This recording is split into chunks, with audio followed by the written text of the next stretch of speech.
اعوذ باللہ من الشیطان الرجیم بسم اللہ الرحمن الرحیم براءۃ من اللہ ورسولہ الی الذین عاہدتم من المشرکین۔ مسلمانوں، یہ اللہ اور اس کے رسول کی طرف سے دستبرداری کا اعلان ہے ان تمام مشرکین کے خلاف جس سے تم نے معاہدہ کیا ہوا ہے۔ سورہ برات کا الحمدللہ آغاز ہو رہا ہے۔ اس سے پہلے سورہ انفال مکمل ہوئی تھی۔ قرآن کریم کی بڑی صورتوں میں سورہ برات کا شمار ہوتا ہے۔ اس کے اندر 129 آیات اور 16 رکوع ہیں۔ 129 آیات ہیں اور 16 رکوع ہیں، اور یہ مدینہ طیبہ میں یہ صورت نازل ہوئی ہے۔ یہ بات ایک مرتبہ پھر عرض کر دینا مناسب معلوم ہوتا ہے کہ قرآن پاک کے اندر تقریباً 88 صورتیں مکے میں نازل ہوئی ہے، اور باقی صورتیں یعنی 26 صورتیں مدینے میں نازل ہوئی ہیں۔ نبی کریم صلی اللہ علیہ وسلم کی زندگی کے دو حصے ہیں، ایک حصہ مکی زندگی ہے اور ایک حصہ مدنی زندگی ہے۔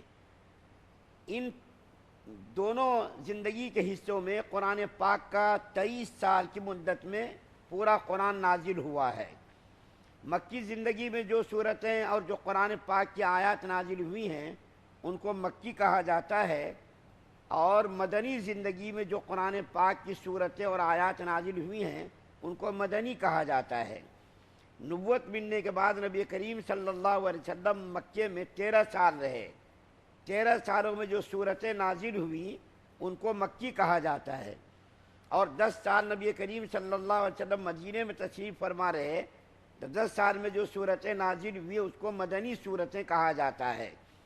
تو مکی اور قرآن پاک کے اندر جو صورتوں کے شروع میں جہاں صورت کا نام لکھا رہتا ہے وہاں پر لکھا رہتا سورۃ المدنیتی، اسی طریقے سے سورۃ المکیۃ لکھا رہتا ہے۔ یہ صورت جو ہے مدینے میں نازل ہوئی یا یہ صورت مکے میں نازل ہوئی۔ تو جو اس وقت صورت کی تلاوت کی گئی ہے اس صورت کا نام سورہ براءت بھی ہے اور سورہ توبہ بھی ہے۔ سورہ براءت اس کو کیوں کہا جاتا ہے؟ اس لیے کہا جاتا ہے کہ اس صورت کے اندر کفار اور مشرکین سے براءت کا اعلان کیا گیا ہے۔ سورہ توبہ کے اندر اور سورہ براءت کے اندر کفار و مشرکین سے کیا کیا کہ براءت کا اعلان کیا گیا ہے۔ اور اس صورت کے اندر کچھ صحابہ کرام ایک لڑائی کے اندر شریک نہیں ہو سکے تھے۔ نبی کریم صلی اللہ علیہ وسلم کی زندگی کا آخری غزوہ جس کو غزوہ تبوک کہا جاتا ہے، یہ بہت مشہور غزوہ پیش آیا ہے۔ اس لڑائی کے اندر نبی کریم صلی اللہ علیہ وسلم نے 30,000 کا لشکر جرار تیار کیا۔ آپ کو معلوم ہوا کہ رومی بادشاہ نے مدینے پر حملہ کرنے کا ارادہ کیا ہے، تو اس سے پہلے کہ رومی بادشاہ مدینے پر حملہ آور ہو نبی کریم صلی اللہ علیہ وسلم نے اس کے اوپر پیش قدمی کی، اور نبی کریم صلی اللہ علیہ وسلم ہمیشہ جارحانہ لڑائی لڑتے تھے، یعنی گھر میں بیٹھ کر کے تماشا نہیں دیکھتے تھے کہ دشمن اگر حملہ کرے گا تو ہم اس کا جواب دیں گے، نہیں، بلکہ اس سے پہلے کہ دشمن ہمارے اوپر حملہ آور ہو اس سے پہلے نبی کریم صلی اللہ علیہ وسلم اس کے اوپر حملہ آور ہو جاتے تھے تاکہ دشمنوں پر رعب قائم ہو۔ تو اس لڑائی کے اندر نبی کریم صلی اللہ علیہ وسلم نے 30,000 کا لشکر جرار تیار کیا۔ گرمی کا موسم تھا، کھجور کے پکنے کا زمانہ تھا، گرمی اتنی گرمی تھی، اور صحابہ کرام کے پاس اتنی سواریاں بھی نہیں تھی۔ نبی کریم صلی اللہ علیہ وسلم کے ساتھ صحابہ کرام جب چلے تو پیروں میں چتھڑے باندھ کر چلے، جوتے بھی نہیں تھے، چپل بھی نہیں تھے، اونٹ بھی نہیں، گھوڑے بھی نہیں۔ اس طریقے سے غربت اور افلاس اور تنگدستی کا زمانہ تھا۔ تو نبی کریم صلی اللہ علیہ وسلم رومی سرحد پر تشریف لے گئے۔ کئی دنوں تک آپ نے رومی لشکر کا، فوج کا انتظار کیا، لیکن رومی لشکر پر اتنی بزدلی طاری ہوئی اور مسلمانوں کا ایسا رعب طاری ہوا کہ رومی لشکر نے حملہ کرنے کا ارادہ نہیں کیا۔ تو اس لڑائی کا بھی اس صورت کے اندر تذکرہ کیا گیا ہے۔ اس لڑائی میں کچھ صحابہ کرام بغیر کسی عذر کے لڑائی میں شریک نہیں ہو سکے تھے، تو اللہ کی طرف سے اس کے بارے میں کچھ وعیدیں نازل ہوئی۔ تو نبی کریم صلی اللہ علیہ وسلم نے 50 دنوں تک ان سے بات چیت بند کر دی تھی۔ تو ان صحابہ کرام نے رونا، گڑ گڑانا توبہ کرنا شروع کیا تو اللہ تعالیٰ نے اس کی توبہ کو قبول کیا، اس کے اندر اس کا بھی تذکرہ کیا گیا ہے۔ اس سورت کی خصوصیت یہ بیان کی گئی ہے کہ اس سورت کے شروع میں بسم اللہ لکھی ہوئی نہیں رہتی ہے۔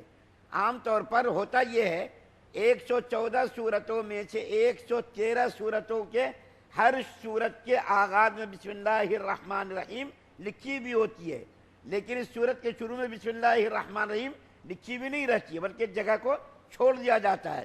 اس کی کیا وجہ ہے؟ اس کی وجہ یہ ہے کہ نبی کریم صلی اللہ علیہ وسلم کے اوپر 23 سال کی مدت میں پورا قرآن نازل ہوا۔ جب حضرت جبریل علیہ السلام قرآنی آیات، قرآنی صورتیں لے کر کے تشریف لاتے تھے تو سب سے پہلے بسم اللہ الرحمن الرحیم کا نزول ہوتا تھا، اور نبی کریم صلی اللہ علیہ وسلم کاتب وحی کو بلاتے تھے اور بلا کر کے ان سے کہتے تھے بسم اللہ الرحمن الرحیم لکھو، اس کے بعد وہ سورت یا وہ آیت لکھو۔ دو سورتوں کے درمیان فرق کرنے کے لیے بسم اللہ الرحمن الرحیم لکھی جاتی تھی، اور نبی کریم صلی اللہ علیہ وسلم کے حکم سے اور اللہ تعالیٰ کی جانب سے یہ ہوتا تھا، اپنی مرضی سے نہیں۔ تو ہر سورت کے نزول کے وقت بسم اللہ الرحمن الرحیم پہلے نازل ہوتی تھی، تو نبی کریم صلی اللہ علیہ وسلم سورت کے آغاز میں بسم اللہ الرحمن الرحیم لکھاتے تھے، اس کے بعد وہ آیت، وہ سورت لکھاتے تھے۔ لیکن جب یہ سورت نازل ہوئی تو نبی کریم صلی اللہ علیہ وسلم نے کاتب وحی کو بلا کر کے سورت یا آیات تو لکھوائی، لیکن بسم اللہ الرحمن الرحیم آپ نے نہیں لکھوائی۔ اس کے بعد نبی کریم صلی اللہ علیہ وسلم دنیا سے تشریف لے گئے۔ ابو بکر صدیق رضی اللہ تعالیٰ عنہ نے پورے قرآن کو جمع کیا، پورے قرآن کریم کو جمع کیا۔ اس کے بعد حضرت عثمان غنی رضی اللہ تعالیٰ عنہ نے اپنے دور خلافت میں قرآن پاک کو پورا ایک شکل میں لکھ کر کے پورے عالم اسلام میں اسی کو پھیلایا، اور وہی قرآن آج ہم تلاوت کر رہے ہیں۔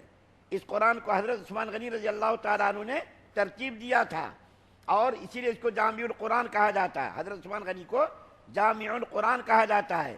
امت کے اندر اختلاف اور انتشار ہونے لگا تھا، ہر آدمی اپنے علاقے میں اپنے طور پر قرآن پڑھنے لگا تھا، تو بعض صحابہ کرام نے شکایت کی کہ امیر المومنین پورے قرآن پاک کو ایک لب و لہجے میں جمع کر دیا جائے اور پورے عالم اسلام میں اس کو پھیلا دیا جائے، ایک ہی طریقے پر قرآن پڑھنے کا حکم دیا گیا، یہ قرآن شریف اس طریقے پر پڑھو۔ تو جب یہ سورت عثمان غنی رضی اللہ تعالیٰ عنہ نے اپنے دور خلافت میں اس سورت کو لکھا سورہ انفال کے بعد، تو بسم اللہ الرحمن الرحیم نہیں لکھی گئی۔ کیوں؟ اس لیے نہیں لکھی گئی کہ بعض علماء کا یہ کہنا ہے کہ سورہ براءت بھی سورہ انفال کا ہی حصہ ہے۔ سورہ براءت اور سورہ انفال دونوں ایک ہی صورت ہے، اس لیے بسم اللہ الرحمن الرحیم نہیں لکھی گئی، کہ ہو سکتا ہے دونوں صورت ایک ہی ہو، تو بسم اللہ الرحمن الرحیم لکھیں گے تو دونوں الگ الگ صورت ہو جائے گی، تو اس لیے بسم اللہ الرحمن الرحیم نہیں لکھی گئی کہ دونوں صورت اگر ایک ہو تو پھر چونکہ دونوں کے مضامین ایک ہی تقریباً ہے، دونوں کے مضامین کے اندر یکسانیت ہے، سورہ انفال کے اندر بھی اور سورہ توبہ کے اندر بھی مضامین ملتے جلتے ہیں، اس لیے بعض علماء کرام کو شبہ ہوا یہ بھی سورہ انفال کا جز کہیں نہ ہو، اس لیے بسم اللہ الرحمن الرحیم کو نہیں لکھا گیا کہ اگر ایک ہی جز ہو تو دونوں ملا کر کے پڑھ لیں گے۔ اچھا، ایک اور بات یہاں یاد رکھنی چاہیے کہ سورہ برات اگر پڑھتے پڑھتے سورہ انفال اگر کوئی پڑھتے پڑھتے سورہ انفال سورہ توبہ شروع کر دے تو وہاں پر بسم اللہ الرحمن الرحیم نہیں پڑھنا چاہیے۔ اگر کوئی اس سے پہلے کی سورت پڑھتے سورہ انفال ختم ہو گئی، اس کے بعد سورہ توبہ شروع ہو گئی، تو بسم اللہ الرحمن الرحیم بیچ میں نہیں پڑھنا چاہیے، بس ایسے شروع کر دینا چاہیے سورہ انفال کے بعد سورہ توبہ۔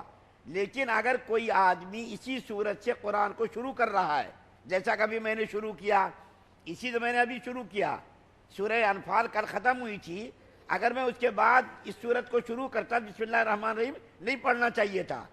اگر کوئی آدمی اسی سورت سے قرآن کو شروع کرے، قرآن کھولے جیسا کبھی میں نے کھولا اور اس کو آغاز کیا، تو وہاں پر بسم اللہ اور اعوذ باللہ بھی پڑھنا چاہیے۔ لیکن اگر پڑھتے پڑھتے یہ سورت بیچ میں آ گئی تو بسم اللہ الرحمن الرحیم نہیں پڑھنا چاہیے۔ اس سورت کے اندر ایک اور لڑائی کا بھی تذکرہ ہے۔ قبیلہ حوازن ایک بہت مشہور قبیلہ تھا جنہوں نے مسلمانوں کو بٹانے کے لیے بہت بڑا لشکر جرار تیار کیا تھا فتح مکہ کے بعد، تو مسلمانوں نے اس کے اوپر حملہ کیا۔ شروع میں مسلمانوں کو تھوڑی سی شکست ہو رہی تھی، تھوڑی سی شکست ہو رہی تھی، اچانک کافروں نے حملہ کر دیا، مسلمان بے خبر تھے، مسلمانوں کو معلوم نہیں تھا کہ دشمن یہاں چھپا ہوا ہے، اچانک انہوں نے حملہ کر دیا، تو مسلمان جو ہے اچانک حملہ کرنے کی وجہ سے تتر بتر ہو گئے، مسلمان منتشر ہو گئے، لیکن اللہ کے رسول صلی اللہ علیہ وسلم نے آواز لگائی، تمام صحابہ کرام جمع ہو گئے اور پھر کافروں پر حملہ کیا، تو اللہ تعالیٰ نے مسلمانوں کو فتح سے ہمکنار کیا۔ اس صورت کے اندر اس کا بھی تذکرہ کیا گیا ہے۔ یہ ابتدائی کچھ معلومات تھی جس کو میں نے آپ کے سامنے بیان کیا۔ اس صورت کو سمجھنے کے لیے کچھ واقعات کو ذہنوں میں رکھنا ضروری ہے، جس کو میں انشاءاللہ بیان کروں گا۔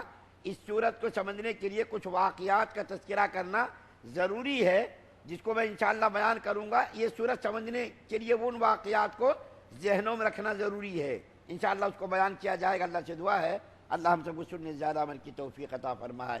سبحان اللہ و بحمدہ، سبحانک اللہم و بحمدک۔